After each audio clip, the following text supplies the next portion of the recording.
Marilah kita mempersiapkan hati untuk menyambut pelayanan firman Tuhan. Kita berdoa. Ya Allah Bapa, sumber segala cahaya, terang dan kebenaran, melalui Yesus Kristus, Engkau memperkenalkan dirimu, menyatakan isi hatimu, menyeberangkan maksud kehendak-Mu. Yesus menjadi firman-Mu, firman yang menyapa kami. Roh Kudus, Engkau tinggal di hati kami, supaya kami dapat menyambut kehadiran firman itu dengan sepenuh hati, menjadikannya bagian yang penting, bahkan makanan bagi jiwa kami. Dan biarlah apa yang kami dengar boleh kami simpan dalam hati, boleh kami gunakan di dalam perjalanan hidup kami sehari-hari, seperti terang pada jalan kami dan pelita bagi kaki kami. Di dalam nama-Mu Tuhan Yesus kami berdoa. Amin.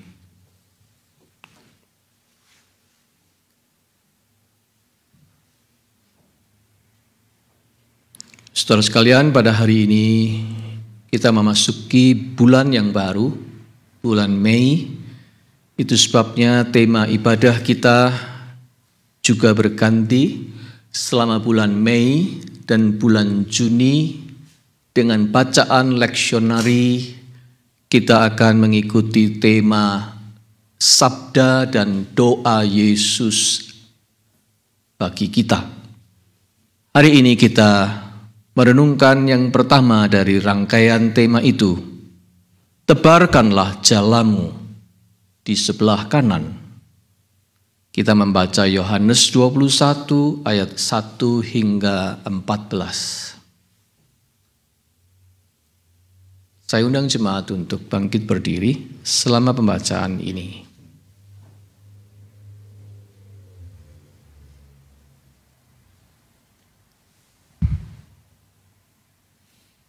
Kemudian Yesus menampakkan diri lagi kepada murid-muridnya di pantai Danau Tiberias, dan ia menampakkan diri sebagai berikut.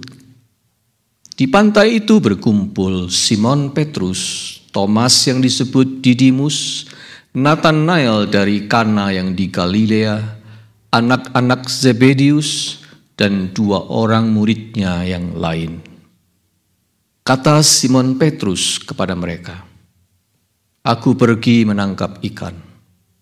Kata mereka kepadanya, "Kami pergi juga dengan engkau."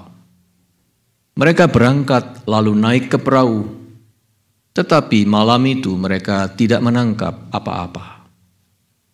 Ketika hari mulai siang, Yesus berdiri di pantai, akan tetapi murid-murid itu tidak tahu bahwa itu adalah Yesus. Kata Yesus kepada mereka, "Hai anak-anak, adakah kamu mempunyai lauk pauk?" Jawab mereka, "Tidak ada." Maka kata Yesus kepada mereka, "Tebarkanlah jalamu di sebelah kanan perahu, maka akan kamu peroleh." Lalu mereka menebarkannya, dan mereka tidak dapat menariknya lagi karena banyaknya ikan. Maka murid yang dikasihi Yesus itu berkata kepada Petrus, "Itu Tuhan." Ketika Petrus mendengar bahwa itu adalah Tuhan, maka ia mengenakan pakaiannya sebab ia tidak berpakaian, lalu terjun ke dalam danau.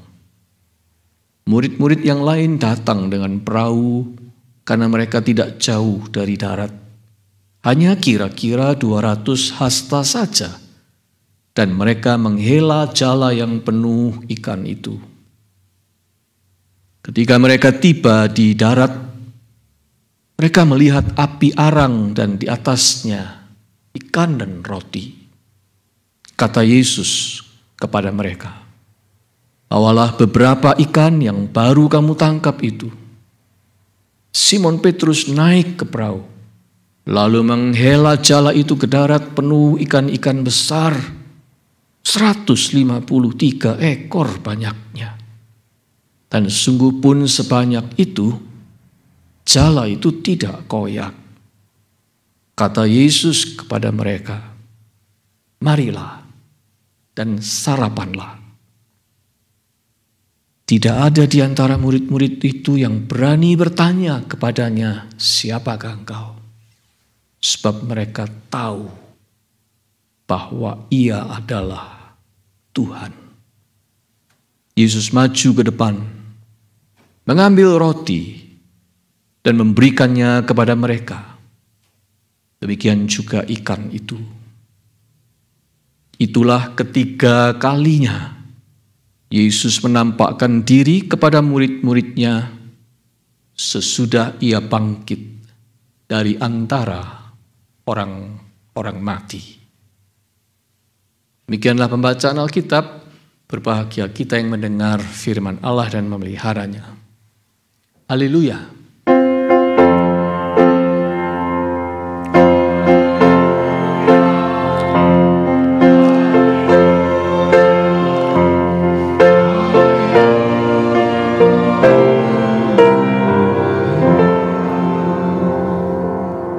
Jemaat silahkan duduk kembali.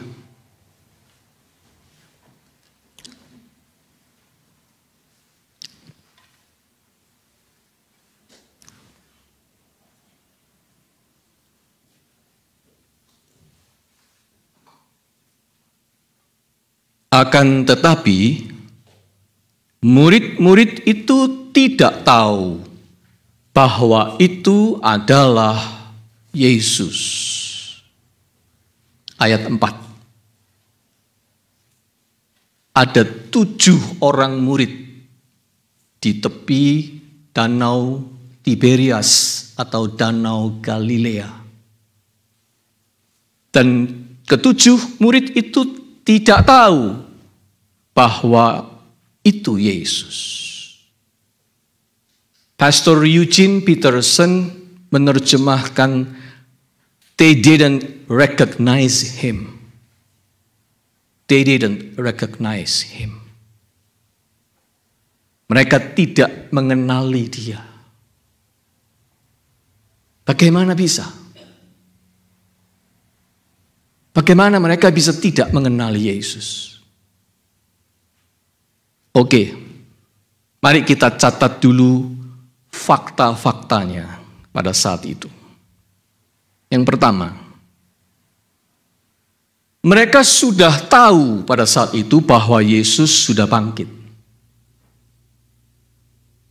Karena disebut di situ di ayat 1, kemudian Yesus menampakkan diri lagi kepada murid-muridnya di pantai danau Tiberias. Menampakkan diri lagi. Berarti sebelumnya sudah pernah. Bahkan ini sudah kali yang keberapa? Kali yang ketiga. Disebutkan di situ di ayat 14. Itulah ketiga kalinya Yesus menampakkan diri kepada murid-muridnya sesudah ia bangkit dari antara orang mati. Jadi mereka sudah tahu, sebab sebelumnya Yesus sudah menampakkan diri kepada mereka. Malahan salah seorang dari mereka, yaitu Thomas, sudah minta melihat sendiri bekas lubang pada tangan dan lambung Yesus, bahkan diminta untuk memasukkan jarinya. Yohanes 20 ayat 25 sampai 28 sebelum cerita ini. Itulah fakta yang pertama. Mereka sudah tahu bahwa Yesus bangkit dan ini sudah penampakan yang ketiga kalinya. Itu fakta pertama. Fakta yang kedua, itu bukan terjadi pada malam hari di tengah kegelapan. Sebab ayat 4 mengatakan, ketika hari mulai siang, Yesus berdiri di pantai. Sudah mulai siang, matahari sudah terang. Siapapun yang berdiri di pantai pada siang hari pasti terlihat jelas. Itu fakta kedua. Fakta ketiga, betul, pada saat itu Yesus berdiri di pantai dan murid-murid itu berada di dalam perahu yang sedang mengapung di danau. Namun jarak di antara mereka tidak jauh. Perhatikan ayat 8. Murid-murid yang lain datang dengan perahu karena mereka tidak jauh dari darat. Hanya kira-kira 200 hasta saja. Hanya sekitar 9 meter kira-kira jauhnya. Cukup untuk mengenali sebuah objek dari jarak segitu. Tidak sampai 10 meter. Apalagi sosok yang berdiri di tepi pantai itu adalah sosok yang sudah mereka kenal. But they didn't recognize him. Fakta keempat, Yesus bicara. Saya yakin dia bicara keras seperti biasanya kalau dulu dia mengajar di tepi pantai. Suaranya sebelum dan sesudah dia bangkit, saya yakin juga masih tetap sama. Hai anak-anak, adakah kamu mempunyai lauk pauk? Terdengar suaranya keras. NIV menerjemahkan, friends, haven't you any fish? Tetapi suara itu juga tidak mereka kenali. Jadi semua fakta 4 ini, saudara-saudara, yaitu bukan penampakan Yesus yang pertama kali, ini sudah ketiga kalinya, siang hari terang, jarak cukup dekat, dan suara Yesus yang biasa mereka dengar. 4 fakta ini tidak menolong mereka untuk mengenali bahwa itu adalah Yesus. Mengapa? Itu pertanyaan kita. Semua fakta itu mendukung untuk mereka bisa mengenali Yesus, tetapi mereka tidak mengenalinya. Pertanyaannya adalah, bagaimana bisa begitu? Mengapa?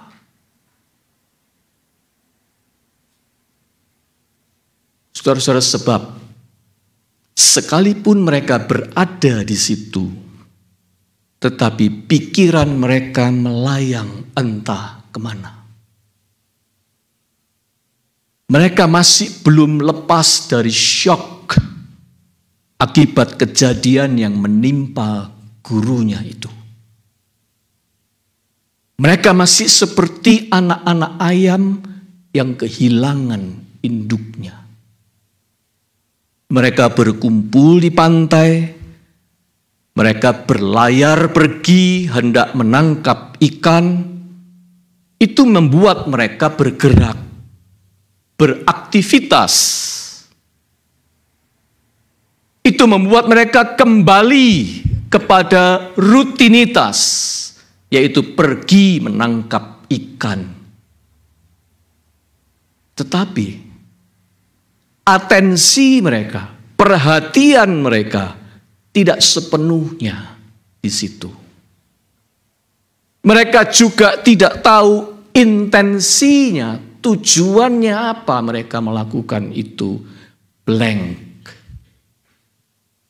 Mereka doing activity without fully aware of it. Mereka melakukan aktivitas tanpa betul-betul punya atensi dan intensi di situ. Itu sebabnya mereka tidak mengenali Yesus. Namun itu bukan cuma pengalaman mereka, saudara-saudara. Itu terjadi pada semua orang, tidak terkecuali kita. Lack of awareness. Kita mengunyah dan menelan makanan tanpa benar-benar menikmati makanan itu. Pernah Anda punya pengalaman seperti itu? Kita makan, mengunyah makanan, tapi kita tidak sungguh-sungguh enjoy it. Enjoy the moment kita makan. Kita mendengar, tapi untuk segera dilupakan. Kita berbicara, asal bicara, tanpa menyampaikan pesan dari hati. Bahkan ada kalanya kita bicara dengan orang lain tanpa eye contact sama sekali. Kita berdebat tanpa sungguh-sungguh memahami esensi dari topik masalahnya apa.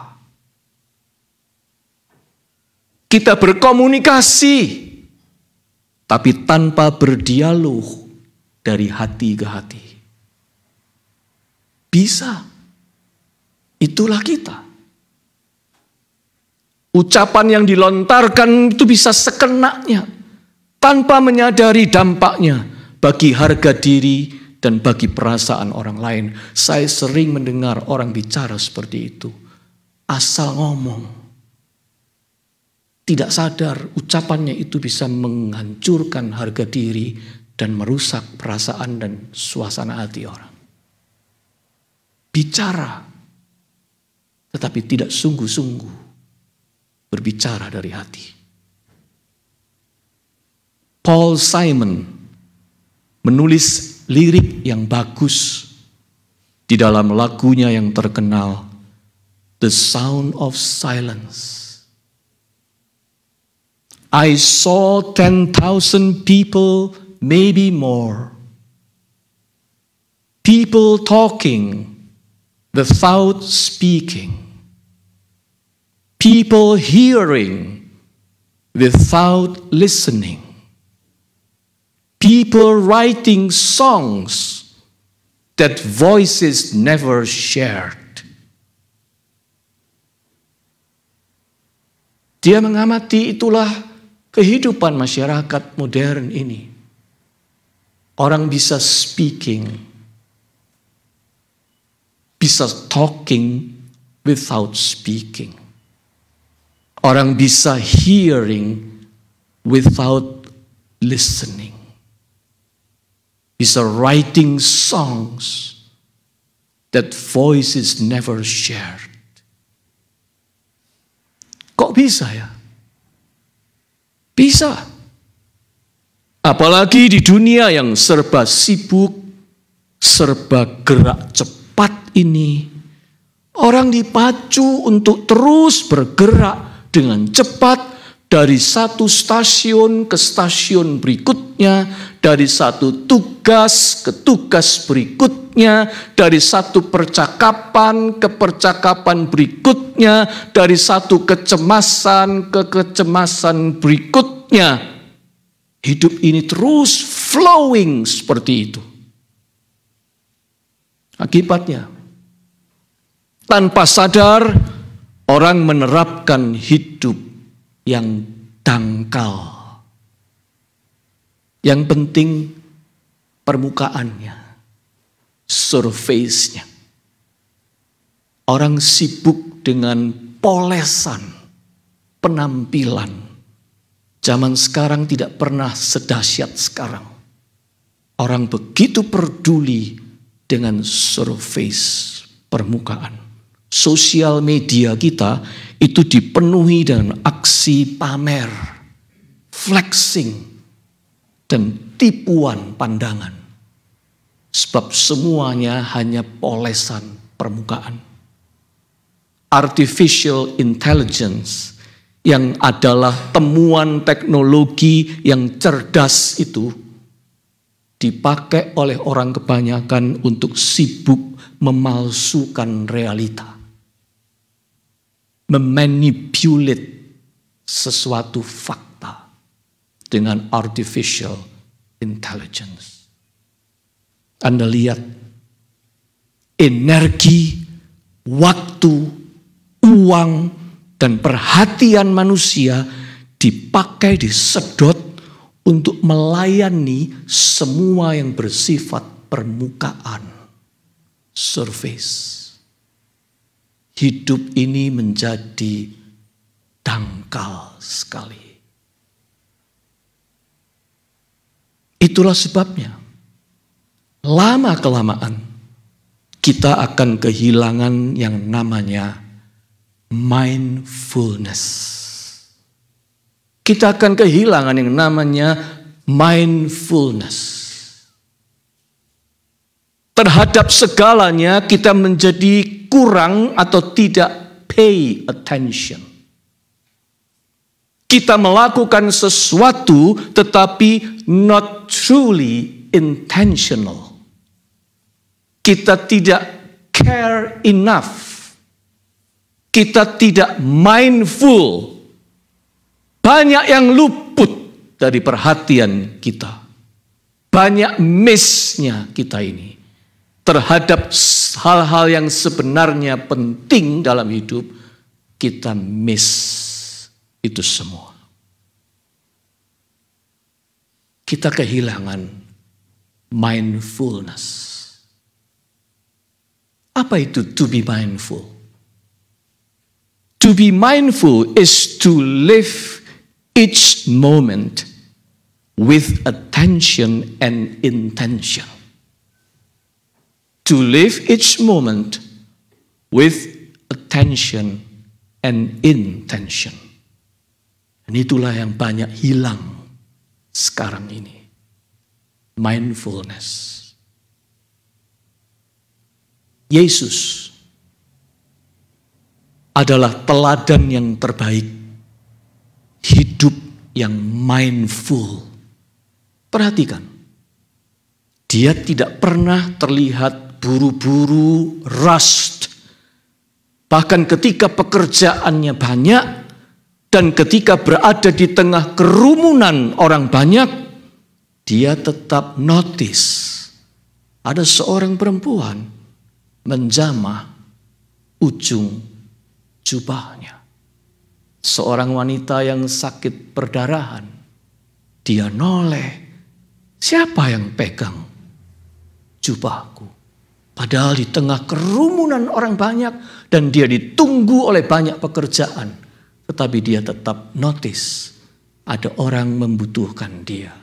Sebab dia mindful. Dia tetap bisa melihat Sakeus yang sedang berada di atas pohon ara. Di tengah kerumunan begitu banyak orang. Dia menyapa, "Hai Sakeus, hari ini aku akan menumpang di rumahmu." Tidak ada orang perhatikan Sakeus. Tidak ada orang peduli Sakeus yang pendek itu. Semua orang benci dia. Tapi Yesus notice. Orang ini sampai naik di atas pohon. Mau lihat saya akan mampir ke rumahnya. Di tengah kerumunan orang banyak ada seorang buta bernama Bartimeus. Dia berteriak-teriak, "Yesus, anak Allah, tolonglah saya." Semua orang bilang, "Hus." Kalau orang Jawa bilang, "Menengokon." "Diamlah kamu, jangan ribut." Tapi Yesus berkata, "Panggil dia, saya akan bicara dengan dia." Jesus was present, fully and compassionately with whoever was before him. Yesus itu selalu mindful. Di pantai Danau Tiberias, 7 orang murid sedang memperagakan kehidupan yang tidak mindful. Itu sebabnya Mereka tidak notice. Mereka tidak tahu. Mereka tidak mengenali hadirnya Yesus yang bangkit di dekat mereka itu. Semua fakta mendukung untuk mereka bisa tahu itu Yesus, tetapi mereka tidak bisa mengenalinya. Kenapa? Karena mereka tidak mindful. Mereka ada di saat itu, di momen itu. Tetapi attention mereka, intention mereka terbang entah kemana. Mereka tidak notice itu Yesus. Lalu terdengarlah suara Tuhan Yesus. Tebarkanlah jalamu di sebelah kanan perahu, maka akan kamu peroleh. Tebarkanlah jalamu di sebelah kanan. Ikan-ikan bukannya tidak ada. Ada. Banyak malah. 153 ekor tertangkap. Ada ikan di dekatmu. Tidak jauh darimu. Hanya kamu harus ke sebelah kanan perahumu. Sebab disitulah terletak blind spotmu. Kenapa Yesus bicara tebarkan jalamu di sebelah kanan? Ada ikan di situ. Bukan enggak ada. Banyak sekali. Nanti kamu akan hitung banyak.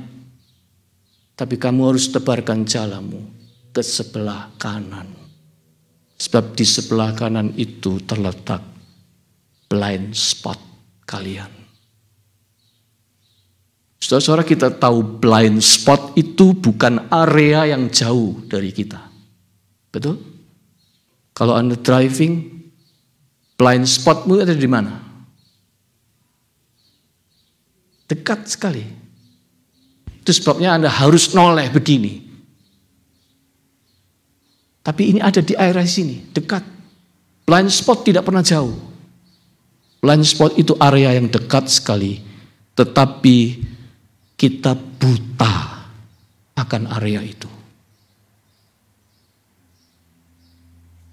Area itu luput dari pengamatan kita. Kita harus bersengaja untuk menolehnya. Atau pakai kaca kecil. Atau kalau mobil sekarang memberitahu kita dengan lampu merahnya bahwa itu ada something di sekitar blind spotmu.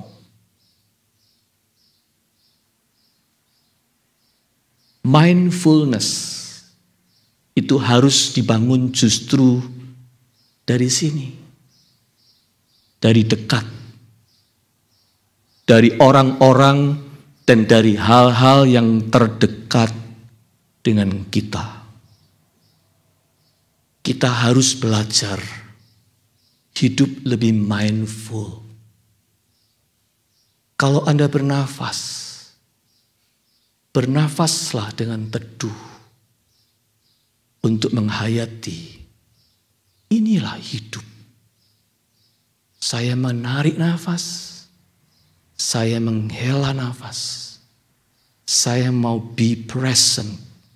Saya masih dianugerahi nafas. This is life. Kalau Anda makan, makanlah dengan enjoy your food sebagai anugerah dan berkatnya. Be mindful waktu makan. Kalau Anda tidur, be mindful waktu tidur. Karena ada banyak orang sekarang kita kehilangan deep sleep. Kita tidak tidur, kita berbaring. Tapi kita tidak tidur. Karena kita tidak tidur dengan mindful.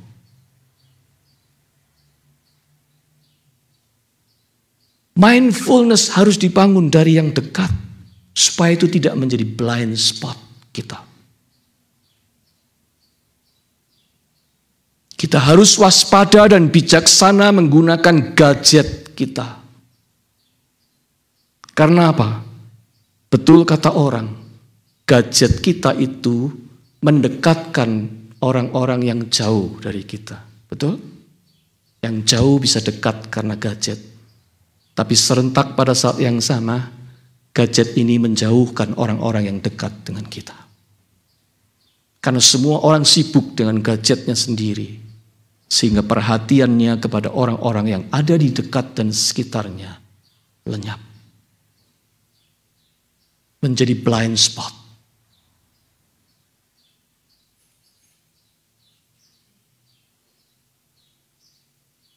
Siapa yang paling pantas untuk mendapat atensi penuh dari kita? Siapa yang paling pantas untuk menerima kasih sayang kita yang intentionally kita lakukan? Keluarga kita. Orang-orang yang paling dekat dengan kita. Mereka yang paling layak menerima mindfulness kita.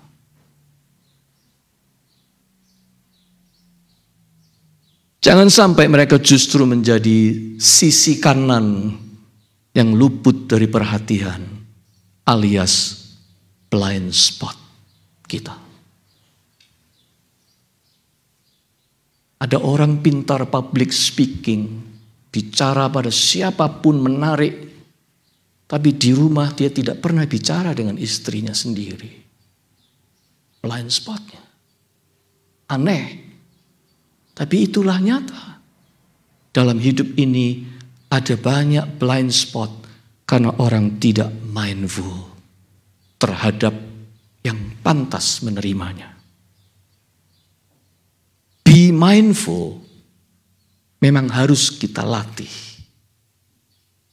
Ketika 7 murid mulai mindful, Yohanes berkata apa? Itu Tuhan. Ketika Tuhan berkata, tebarkan jalamu di sebelah kanan. Dan mereka melakukannya. Saat itu Yohanes mulai mindful. Rasa-rasanya, aku kenal ini suara. Itu Tuhan. Dan ketika Petrus mendengar suara itu Tuhan, dia segera pakai bajunya, terjun ke dalam danau, mau lebih cepat dari yang lain ke pantai. Murid-murid yang lain juga terus pergi menuju ke pantai.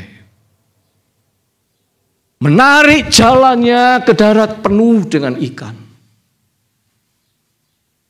Mereka mendengar Yesus bilang apa? Dilakukan. Petrus lekas terjun ke danau, menarik jalannya penuh dengan ikan ke darat seperti yang Tuhan Yesus mau. Semua murid yang 7 itu pada saat itu menjadi be present, fully aware. Tidak ada lagi yang bertanya-tanya, siapa kamu? Alkitab mencatat, sebab saat itu mereka tahu bahwa itu Tuhan. Mereka sadar Tuhan hadir dekat dengan mereka. Bahkan makan bersama mereka. Ketika mereka mulai mindful, mereka tahu itu Yesus. Anda lihat bedanya? Ketika kita beribadah seperti saat ini, apakah Tuhan hadir, saudara-saudara? Apakah Yesus hadir di sini bersamamu? Jawabannya ya. Masalahnya, kita sadar atau tidak? Kita tahu atau tidak bahwa Dia hadir di sini? Tetapi bagaimana kita bisa tahu, bagaimana kita bisa aware kalau kita tidak mindful? Kalau kita tidak mindful waktu bernyanyi, waktu nyanyi cuma mangap gini aja, kata-katanya melayang, tidak ada masuk dalam pikiran kita. Bagaimana kita bisa mindful, bagaimana kita bisa menghayati Tuhan hadir kalau nyanyinya kayak begitu? Betul? Kalau kita tidak mindful waktu berdoa, jangan dikira saya tidak tahu. Kadang-kadang ada orang yang ketika kita berdoa bersama-sama, dia cepat-cepat ambil cellphone-nya. Tidak fokus dengan doanya, fokus dengan gadgetnya. Bagaimana bisa aware Tuhan hadir kalau kita tidak mindful waktu kita berdoa?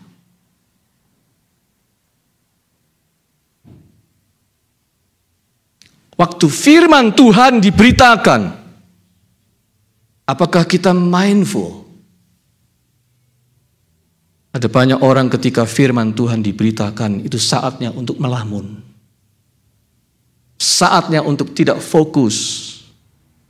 Saatnya untuk texting, dan seterusnya.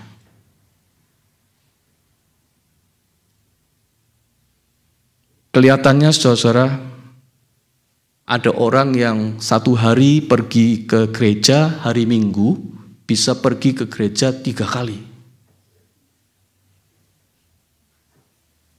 Yang pertama, kebaktian tidak konsen. Karena mikirin habis gini saya mau ke situ, habis gini saya mau ke situ. Ya, jadi kebaktian pertama tidak konsen sama sekali. Kebaktian kedua terlambat datang, khotbahnya sudah tinggal 1/4. Baru sampai. Datang yang ketiga, tinggal makan. Tidak ada kebaktian sama sekali.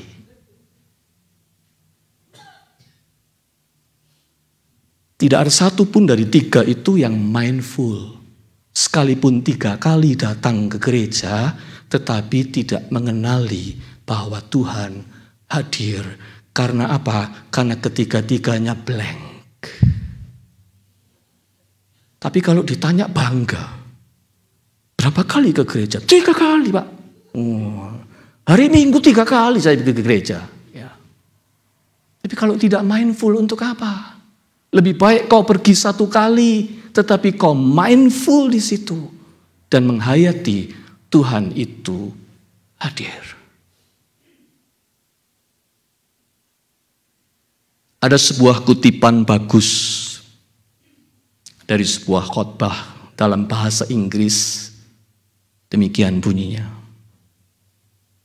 When we practice mindfulness, we slow down enough to see God in the everyday, to hear His voice in Scripture, to notice the needs around us, and to recognize the stirrings within our souls. We begin to realize that God is not only present in the dramatic miracles, but also in the quiet breath, the gentle breeze, and the peaceful moment of prayer. When we practice mindfulness, Tuhan tidak hanya hadir di dalam mujizat besar dan kesaksian yang membara, tapi juga di dalam nafas yang kita hirup dan lepas dengan teduh. Tuhan hadir. Dalam Alkitab yang dibaca dengan sungguh oleh orang yang mindful, Tuhan hadir.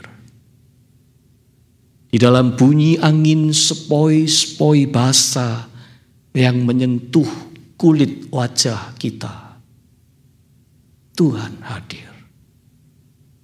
Di dalam keheningan sebuah doa, Tuhan hadir. Masalahnya cuma satu. Mindfulkah kita? Di pantai Danau Tiberias waktu itu, Tuhan Yesus seolah-olah berkata kepada murid-muridnya, "Be still and know that I am God. Be mindful and know this is me, the Lord." Saat ini pun dia ingin berkata kepada kita hal yang sama. Be mindful, so you will know that I am here. I always be with you. Amin.